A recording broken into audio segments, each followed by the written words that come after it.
ফজরে যান নাই, আল্লাহ বলেছে ফেরেশতাদেরকে থাক, লিখিস না, জোহরে আসবে। আমার বান্দা তো, আল্লাহ পানি বন্ধ করে দেব, না না না, আমার বান্দা।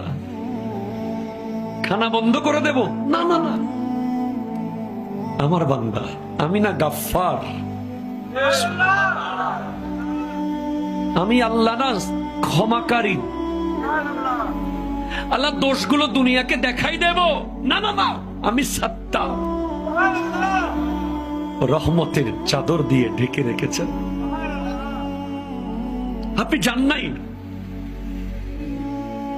আপনাকে হাইয়া আলা সালাহ বলার পর আবার হাইয়া আলাল ফালাহ বলেছেন। হাইয়া আলা সালাহ বললে হতো, ফালাহ কেন বললো? আরে তোর লাভের জন্য আয়। আমি আল্লাহকে তুই সিজদা করবি, লাভটা আমার হবে না, তোর হবে।